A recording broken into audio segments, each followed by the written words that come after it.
Olá, tudo bem? Dando início agora à oficina de mobigrafia, o celular como ferramenta fotográfica de autoobservação.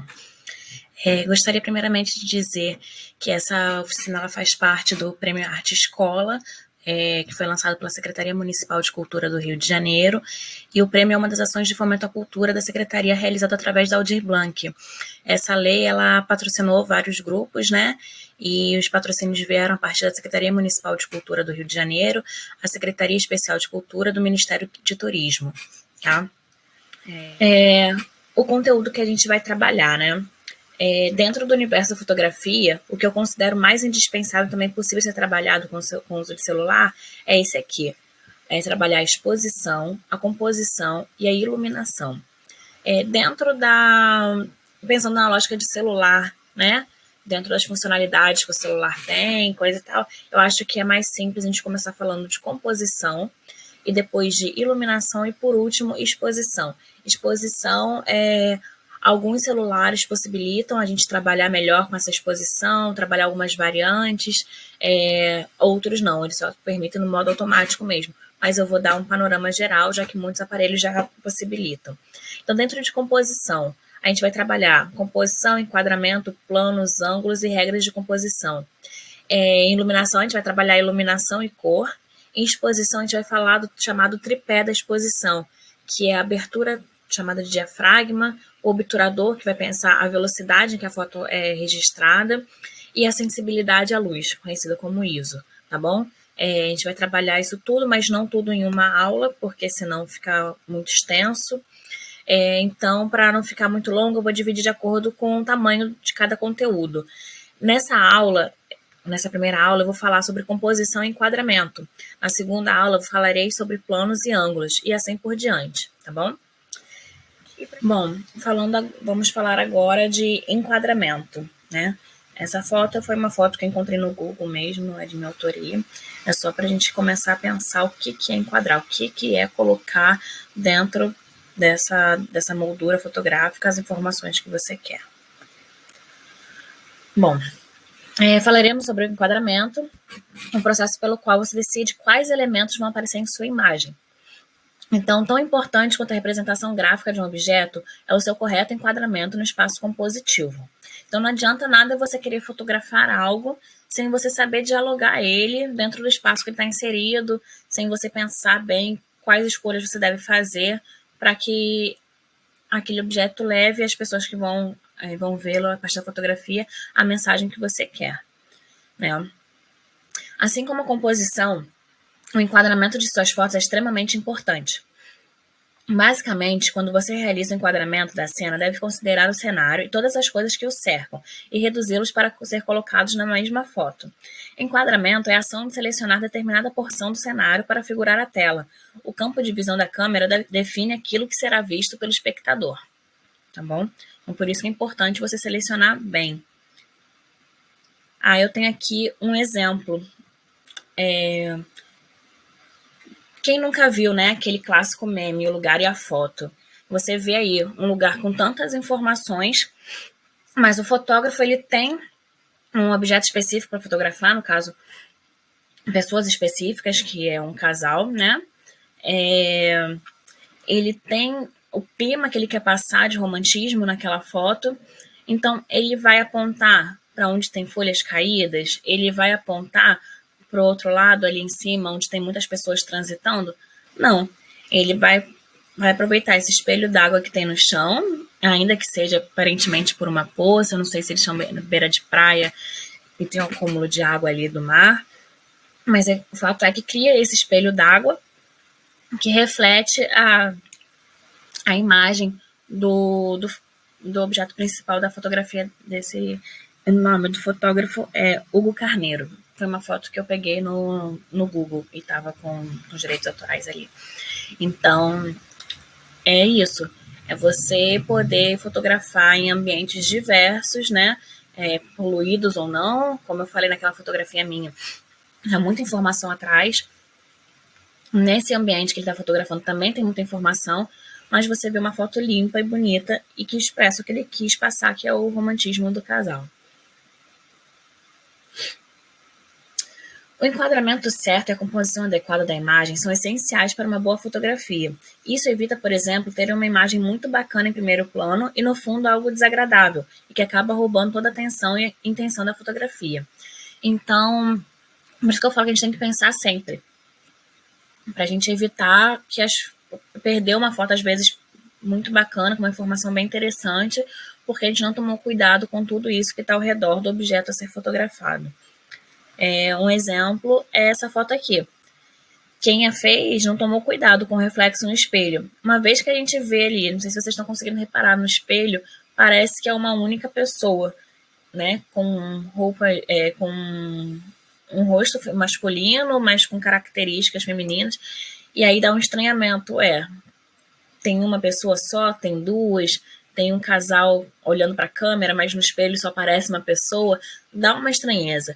E a partir do momento que a gente observa essa estranheza, dificilmente a gente consegue voltar o nosso foco para o casal, que provavelmente era o objeto principal de fotografia dessa foto.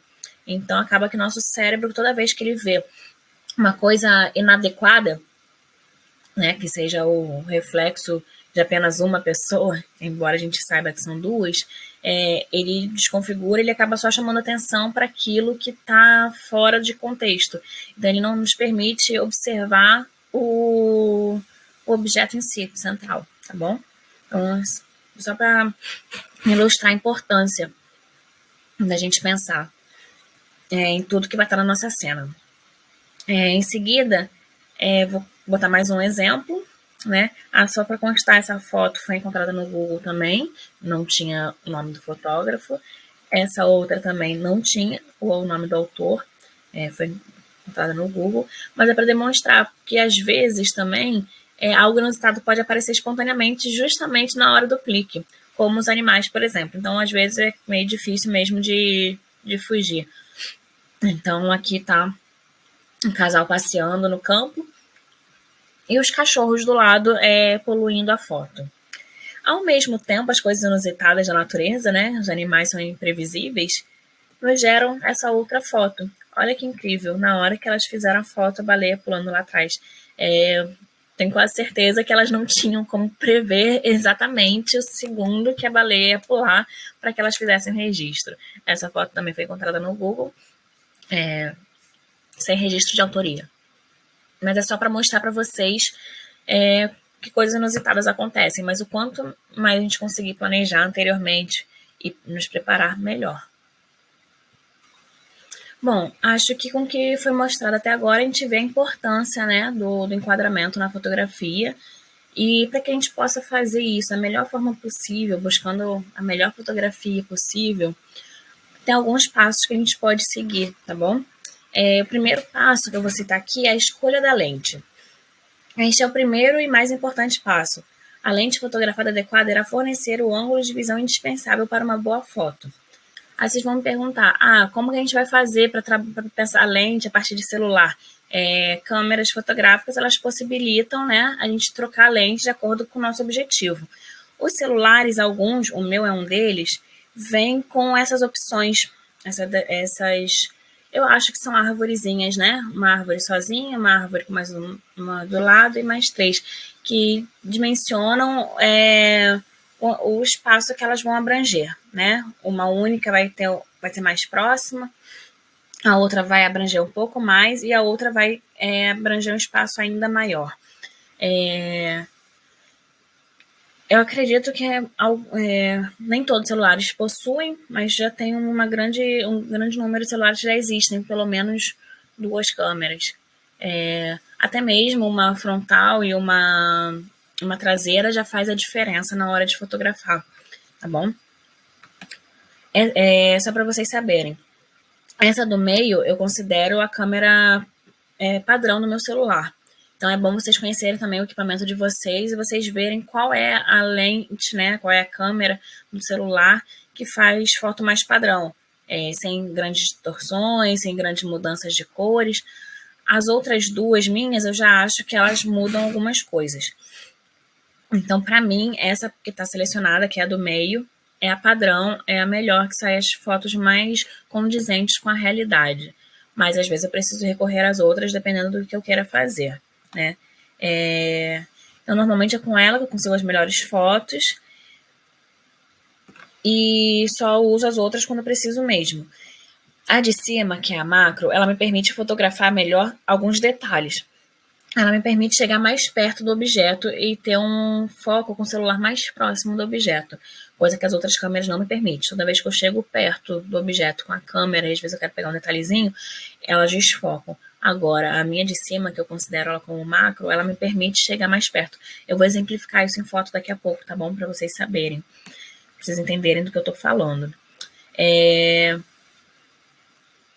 A desvantagem que eu vejo nessa macro, que é essa de cima, onde tem uma árvorezinha só, é a qualidade da imagem, que para mim não é tão boa.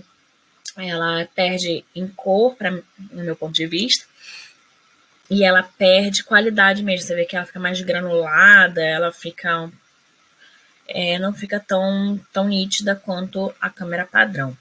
Já a câmera de baixo, onde é possível ver 3 arvorezinhas, ela é uma grande angular. Vocês já ouviram falar em olho de peixe? As GoPros são grandes angulares, bem mais do que as de celular, obviamente. Você vê aquela coisa mais arredondada, é porque ela distorce bem as bordas para que possa captar um maior espaço do ambiente. O meu celular não causa essa distorção toda que causa uma lente olho de peixe ou uma GoPro, mas ele dá esse certo distorcimento também nas bordas e me permite pegar um pouco mais do ambiente que eu estou fotografando. Também vou trazer exemplos para vocês verem.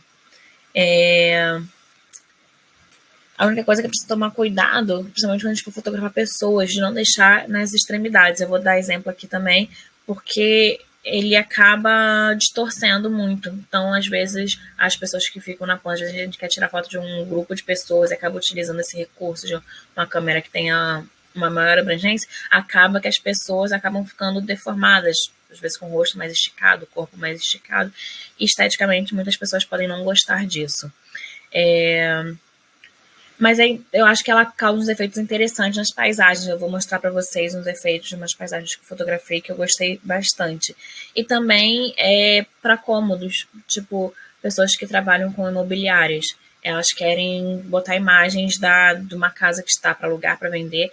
Ela possibilita você tirar uma foto completa do cômodo. Eu fiz aqui uma foto no meu quarto para vocês verem a diferença de uma câmera, de uma lente padrão para uma grande angular.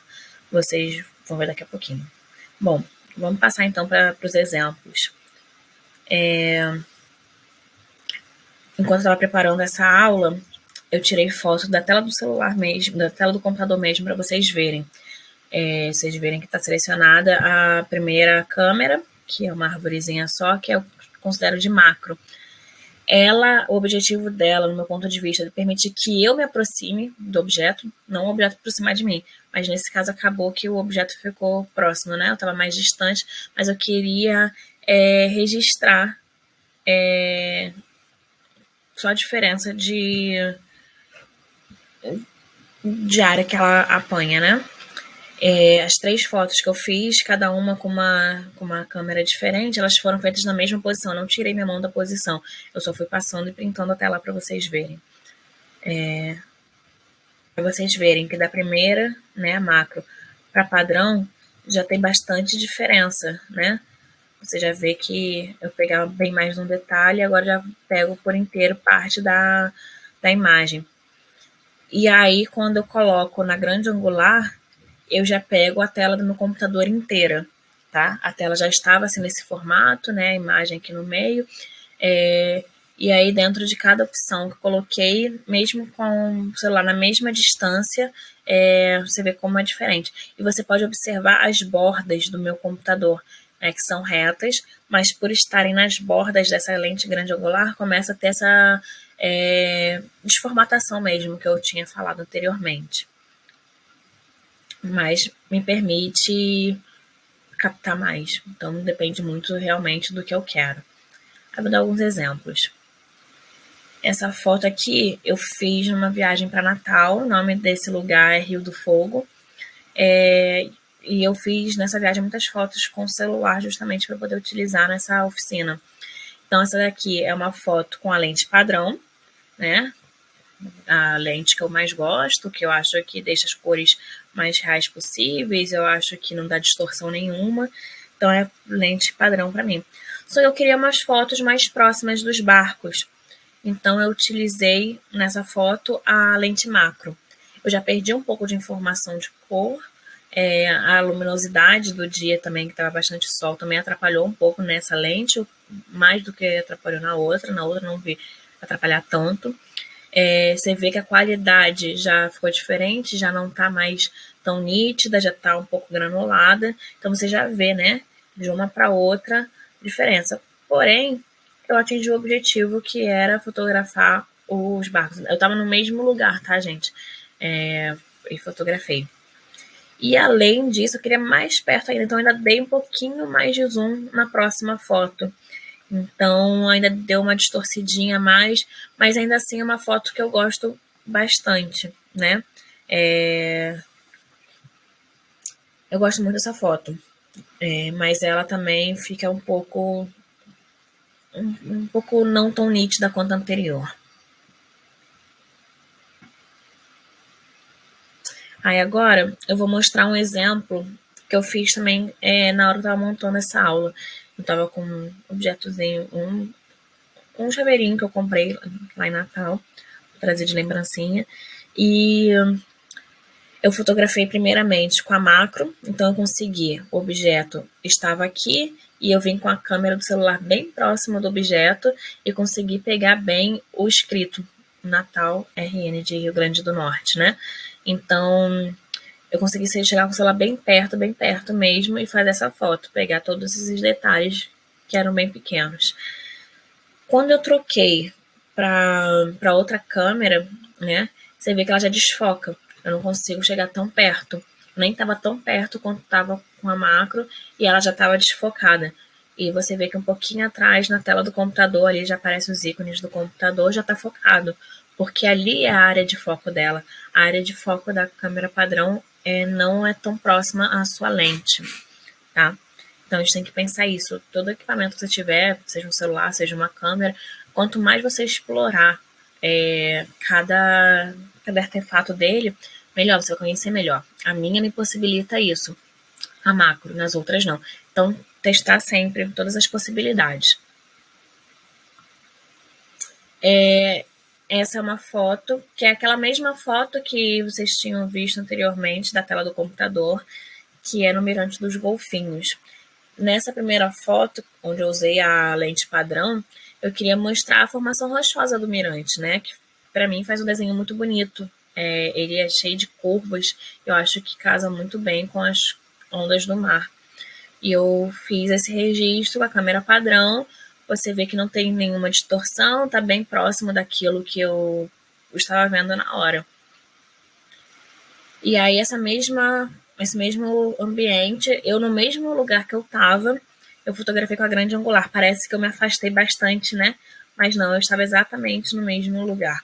Só que pela distorção que a lente dá, parece que eu estava distante. Aí aqui, além da formação rochosa que eu queria fotografar, eu queria mostrar toda a beleza do ambiente que estava no entorno. Eu adoro esse efeito que ela dá. Não sei se vocês têm essa sensação, mas eu acho que essas disformidades que essa lente dá nas bordas, eu acho que faz surgirem linhas, né? E essas linhas parece que vão levando até o centro da foto, aonde está a formação rochosa mesmo que eu queria registrar. Então você vê uma série de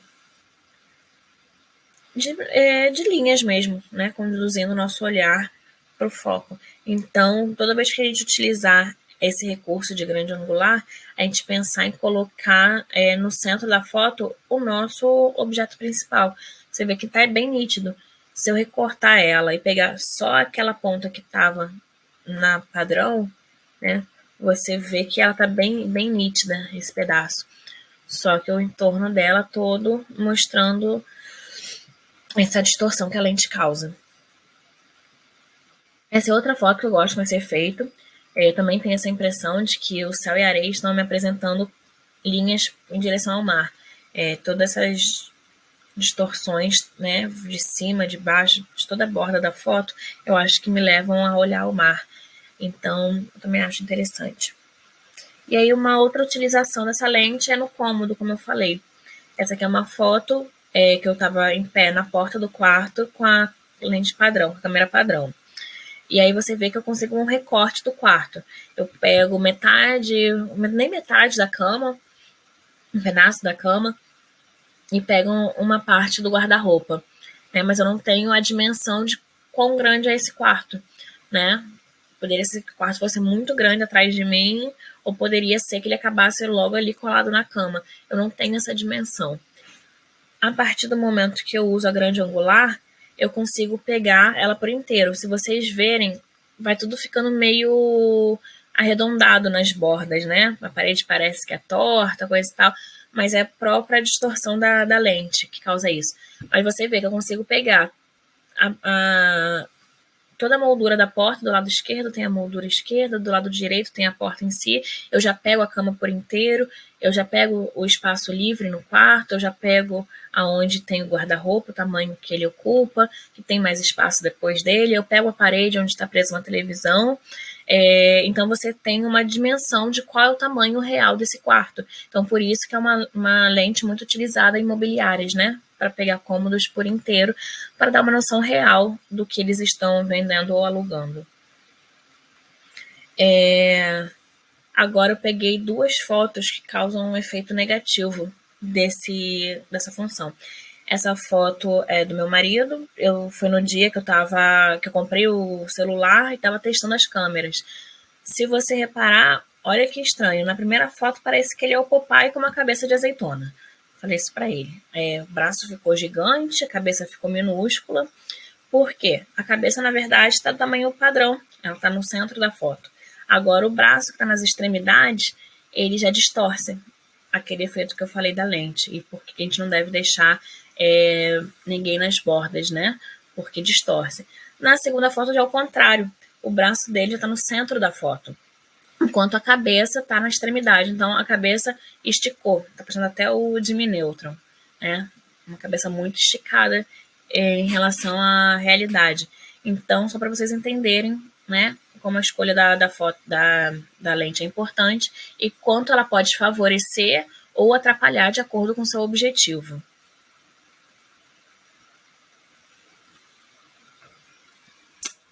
O segundo item que eu acho que é importante é focar na posição da câmera, ver qual a melhor posição para tirar sua foto, de que modo o enquadramento incorpora melhor os elementos desejados, né? E aí essa posição da câmera tem muito a ver com o ângulo.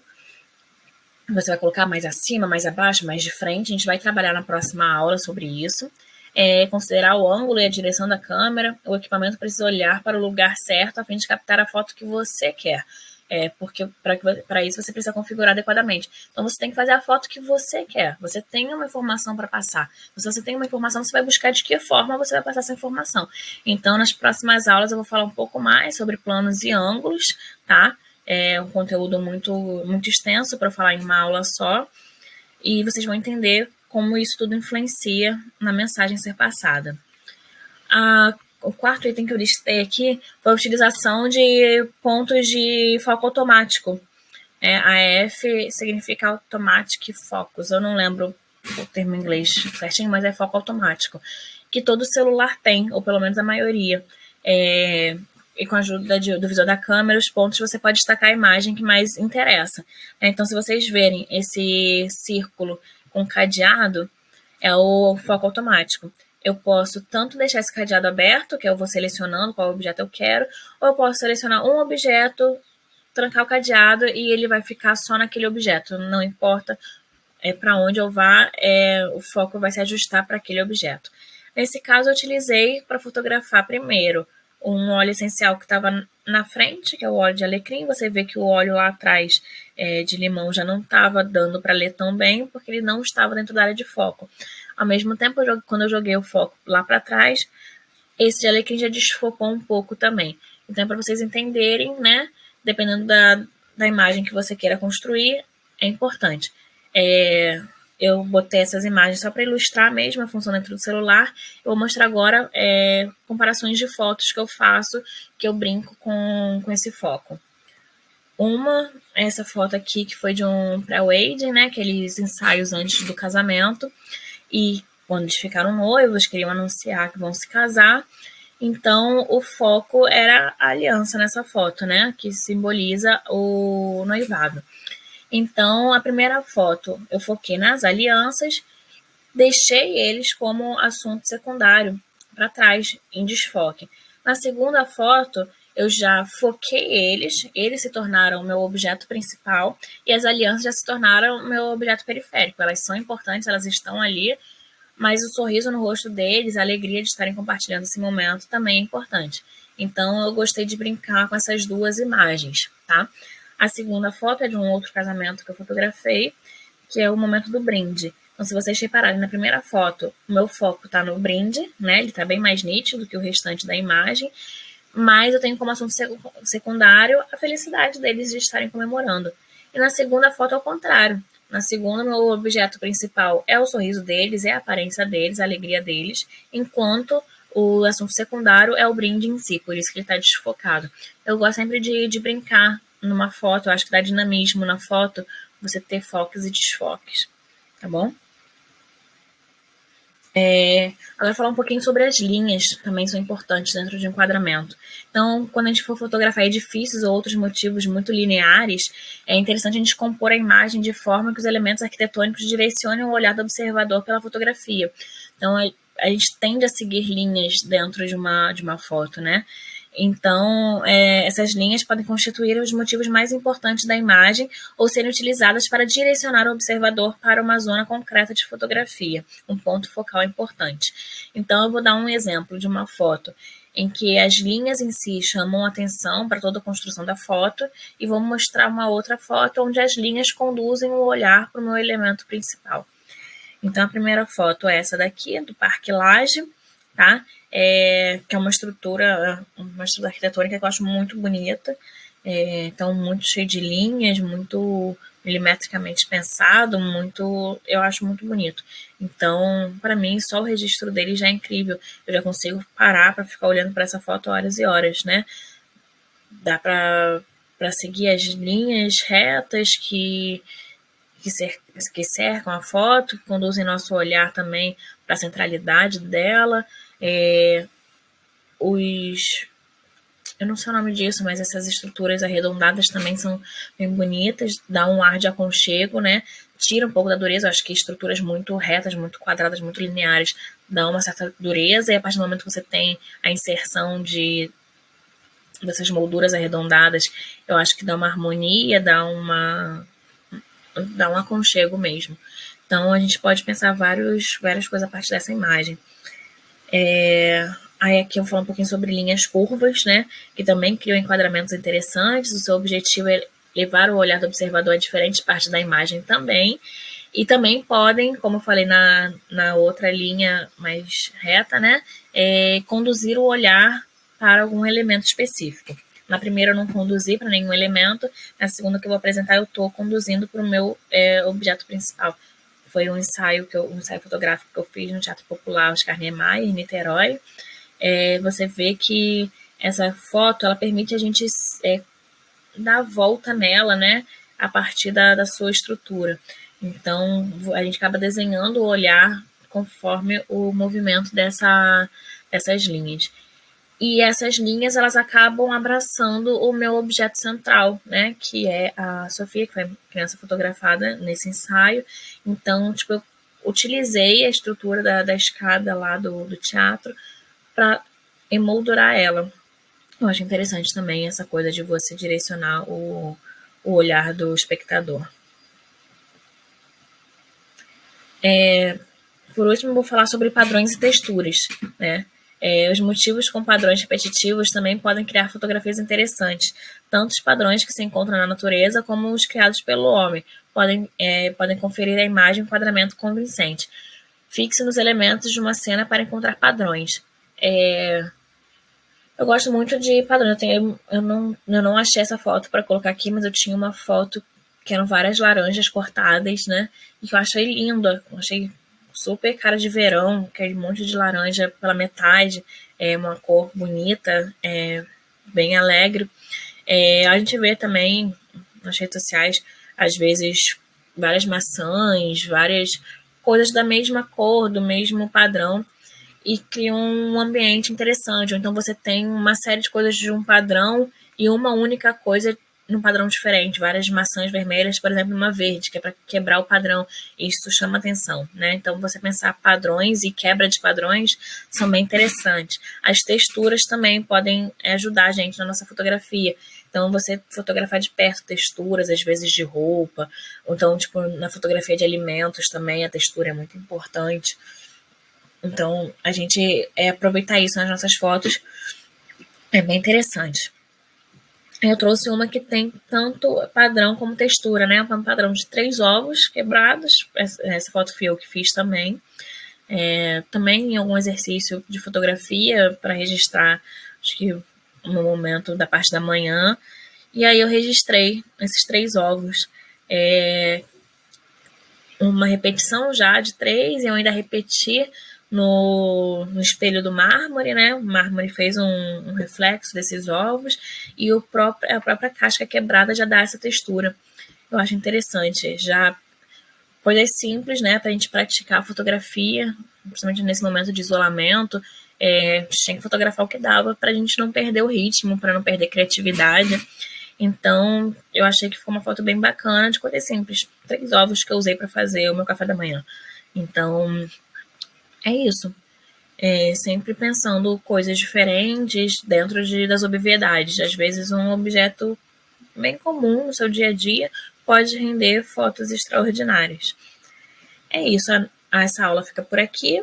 A próxima aula a gente vai falar sobre planos. Vocês puderam reparar que eu trouxe muita referência de repertório meu de fotos.